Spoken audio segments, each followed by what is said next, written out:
আসসালামু আলাইকুম আরহামতুল্লাহি ওবারাকাতু। সম্মানিত বন্ধুগণ, যে যেখান থেকে আজকে আমাদের এই ভিডিওটি দেখতেছেন সকলকে জানাই আন্তরিক শুভেচ্ছা ও অভিনন্দন। সম্মানিত বন্ধুগণ, আপনাদের দোয়া এবং ভালোবাসায় মক্তবগর চ্যানেলটি ধীরে ধীরে সামনে আগাচ্ছে। আপনাদের ভালোবাসা এবং আমাদের চেষ্টায় আমরা সূরা নাবাকে বানান করে শেষ করেছি ইনশাআল্লাহ। আজ থেকে আমরা সূরাতুল মুলককে প্রথম থেকে শেষ পর্যন্ত বানান করে এবং সমস্ত নিয়ম কানুন সহকারে শেখার চেষ্টা করব ইনশাআল্লাহ। সকলেই আমার সাথে গভীর মনোযোগ সহকারে পড়বেন ইনশাআল্লাহ। আউযু বিল্লাহি মিনাশ শাইতানির রাজীম। বিসমিল্লাহির রহমানির রহিম। তাবারাকাল্লাযী বিয়াদিহিল মুলক। তাবার, তা জবর তা, বা খারা জবর বা, তাবা, র জবর র, তাবার, কাফ লাম জবর কাল, লাম জবর লা, কাল্লা, তাবারাকাল্লা, জাল ইয়া জের জি, তাবারাকাল্লাযী, বা জের বি, ইয়া জবর ইয়া, বিয়া, দাল জের দি, বিয়াদি, হা লাম জের হিল, বিয়াদিহিল, মিম লাম পেশ মুলক, কাপ পেশ কো, মুলকো, বিয়াদিহিল মুলকো, তাবারাকাল্লাযী বিয়াদিহিল মুলকু। এখানে মুলকু থেকে মুলক হবে। যে আমরা জানি যে যদি শব্দের শেষে এক পেশ থাকে, এই এক পেশকে বাদ দিয়ে সাকিন করে পড়তে হয়। তাহলে বিয়াদিহিল মুলকু থেকে বিয়াদিহিল মুলক। তাটা কি? তা জবর তা, এটা হরকত। এক জবর এক জের এক পেশ থাকলে তাড়াতাড়ি করে পড়তে হয়, এজন্য তা জবর তা। বা টান কেন হয়েছে, লম্বা কেন হয়েছে? যে বা এর উপরে খাড়া জবর হয়েছে। খাড়া জবর খাড়া জের উল্টা পেশ হলেও এক আলিফ পরিমাণ লম্বা করে পড়তে হয়। র জবর, এটা কি ভাই? এটাও হরকত, এক জবর। কাফ লাম জবর কাল, লাম জবরলা, কাল্লা, এটা হচ্ছে তাসদীদ ওয়ালা হরফ। তাসদীদ ওয়ালা হরফ পড়তে হয় তার ডান দিকের হরকতের সাথে একবার, দ্বিতীয়বার তার নিজের সাথে। তাহলে কাল্লা, জাল ইয়াজের জি, এটা মাদের হরফ। জি টান দিয়েছি, লম্বা করেছি। যে জেরের বাম পাশে যজমালা ইয়াও কি মাদের হরফ। বাজের বি, এটা হরকত। ইয়া জবর ইয়া, এটাও হরকত। দাল জের দি, এটাও কি হরকত। তাহলে বিয়া দি, বিয়া দি, এখানে টান হবে না। হা লাম জের হিল, এটা যজমালা হরফ, তার ডান দিকের হরকতের সাথে একবার মিলিয়ে পড়তে হবে। মিম লাম পেশ মুল, এটাও যজমালা হরফ, তার ডান দিকের হরকতের সাথে একবার মিলাতে হবে। কাপ পেশ কু, এটা হরকত, তাড়াতাড়ি পড়তে হবে। এখন ওয়াকফের হালত। এখন ওয়াকফের হালত কাকে বলে? যেখানে আমরা থামবো ওই থামার স্থানকেই কি বলা হয়? ওয়াকফ বলা হয়। এখানে যেহেতু জাল দ্বারা ওয়াকফ বোঝানো হয়েছে, থামতে হবে। এখন যদি আমরা থামি তাহলে বিয়াদিহিল মুলক কু থেকে বিয়াদিহিল মুলক, অর্থাৎ এক পেশকে বাদ দিয়ে সাকিন করেছি। তাবারাকাল্লাযী বিয়াদিহিল মুলক। এমনি ভাবে দ্বিতীয় আয়াতের দিকে লক্ষ্য করুন। ওয়া হুয়া আলা কুল্লি শাইইন কাদির।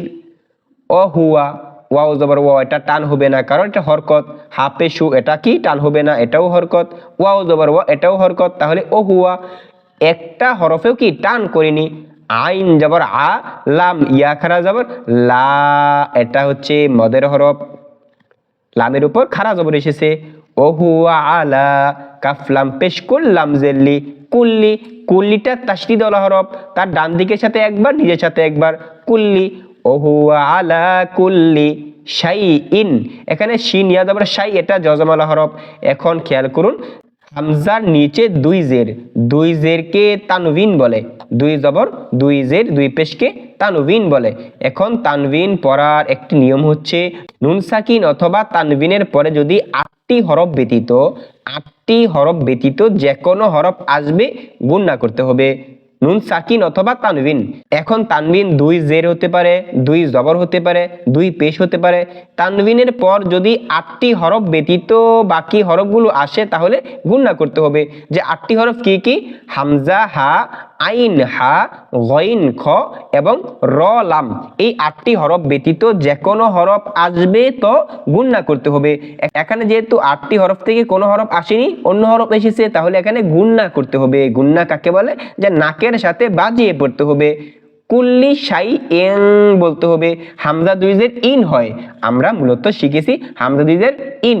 এখন তানবিনের পরে কৌফ আসার কারণে এখানে গুণনা হবে, ইন থেকে এন বলতে হবে।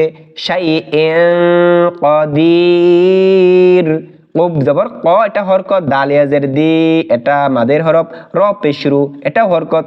তাহলে কদিরু, وهو على كل شيء قدير الذي خلق الموت والحياة ليبلوكم أيكم أحسن عملا। আল্লাজি, খেয়াল করুন এখানে হামজা এর উপরে কোনো জবর নেই, জের নেই, পেশ নেই। এই কায়দার নিয়ম কি?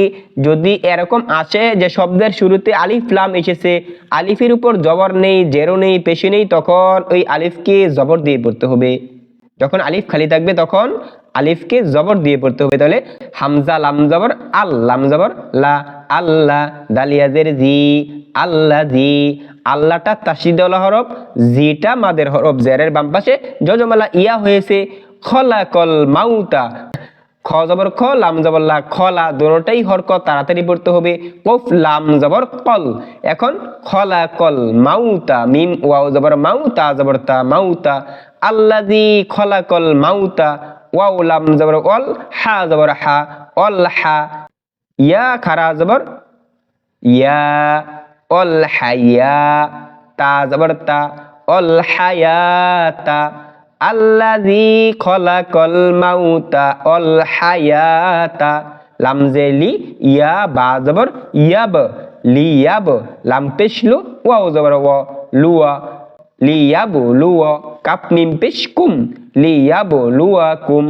এখন খেয়াল করুন, বা এর উপর যখন সাকিন থাকবে, বা এর উপর যদি সাকিন থাকে, কোফ, ত, বা, জিম, দাল, এই 5টি হরফের উপর যদি সাকিন থাকে, জজম থাকে, তাহলে এই হরফগুলোকে ধাক্কা দিয়ে পড়তে হয়, প্রতিধ্বনি করে পড়তে হয়।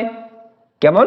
যেমন ইয়া বা জবর ইয়াব হওয়ার কথা ছিল, এখন ইয়া বা জবর ইয়াব, অর্থাৎ ধাক্কা দিতে হবে, কারণ বায়ের উপরে জজম হয়েছে, জজম হওয়ার কারণে ধাক্কা দিয়ে পড়েছি। এই কায়দার নাম হচ্ছে কলকলা। যদি এমন হরফ আসে তাহলে কলকলা করে পড়তে হবে। কাপ মিম পেশ কুম, এটা জজমলা হরফ। লিয়াব লুয়াকুম, হামজা ইয়া জবর আই, ইয়া পেশ ইউ, আইয়ু, কাপ মিম পেশ কুম, আইয়ুকুম। হামজা হা জবর আহ, সিন জবর সা, আহসা, নুন পেশ নু, আহসানু। আমালা, আইন জবর আ, মিম জবর মা, আমা, লাম আলিফ দুই জবর লান, আমালান। এখানে আমালান থেকে আমালা কেন পড়েছি? গত ক্লাসগুলোতে বারবার এই নিয়মটি এসেছে যে শব্দের শেষে যদি 2 জবর থাকে তাহলে এক জবরকে বাদ দিতে হয়। এক জবরকে যদি বাদ দিই তাহলে আমরা খেয়াল করুন জবরের বাম পাশে খালি আলিফ হবে। জবরের পরে যদি খালি আলিফ থাকে তাহলে এক আলিফ পরিমাণ লম্বা করতে হয়। আহসানু আমালান থেকে আহসানু আমালা। আল্লাযী খলাকাল মাউতা ওয়াল হায়াতা লিয়াবলুয়াকুম আইয়ুকুম আহসানু আমালা ওয়া হুয়াল আজিজুল গফুর। ওয়াও জবর ওয়া, হা পেশ হু, ওহু, ওয়াও লাম জবর ওয়াল, ওহুয়াল। ওয়াওটা কি? হরকত, হাটা হরকত, কারণ ওয়াওয়ের উপর এক জবর, হায়ের উপর এক পেশ। ওয়াও লাম জবর ওয়াল, এটা হচ্ছে জজমালা হরফ, একবার মিলাতে হবে। ওহুয়াল আজিজুল, এখানে আইন জবর আটা হরকত, জালেজের জি, এটা মাদের হরফ, জাল লাম পেশ জুল, আজিজুল, জুলটাও জজমালা হরফ, গইন জবর গ হরকত, তাড়াতাড়ি। ফাওয়া পেশ ফু, টান হবে, পেশের পরে জজমালা ওয়াও হয়েছে, র পেশ রু, এটা হরকত। ওহুয়াল আজিজুল গফুর। এখানে রু, যেহেতু এখানে ওয়াকফ আছে তাহলে রু থাকবে? বলে রু থাকবে না, কারণ ওয়াকফের অবস্থায় এক পেশকে বাদ দিয়ে সাকিন করতে হবে। ওহুয়াল আজিজুল গফুর থেকে গফুর। আল্লাযী, খলাক সাবআ সামাওয়াতিন সামাওয়াতিন তিবাক। আল্লাজি আগের নিয়ম, অর্থাৎ আলিফের উপর জবর দিয়ে পড়তে হবে। আল্লাহ এটা তাজদিল হরফ, জালিয়াজের জি এটা মাদের হরফ, খ জবর খ, লাম জবর লা, কব জবর ক, খলাক, এই তিনটুই কি হরকত হয়েছে, তাড়াতাড়ি করতে হবে। সাবা, সিন বা জবর সাব, আইন জবর আ, সাবা। এখন বাইর উপর যেহেতু সাকিন, এখন কি করতে হবে, কলকলা করে পড়তে হবে, ধাক্কা দিয়ে পড়তে হবে।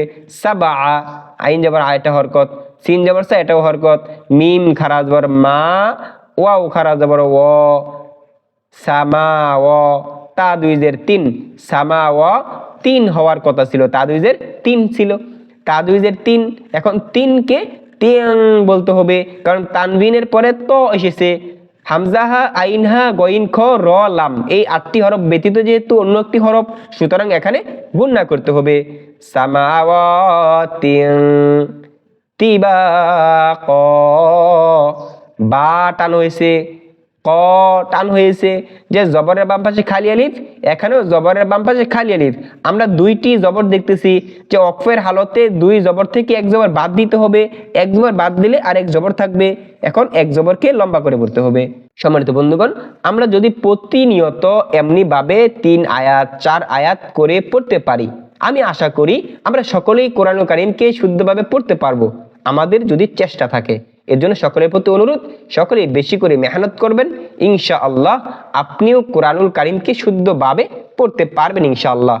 আমার জন্য দোয়া আছে, এবং সমস্ত অনলাইনে যারা কোরআন শিখাচ্ছে তাদেরকে ধৈর্য ধারণ করে শেখানোর তৌফিক দান করুক। সকলে বলি আমিন। আসসালামু আলাইকুম ওয়া রাহমাতুল্লাহি ওয়া বারাকাতুহু।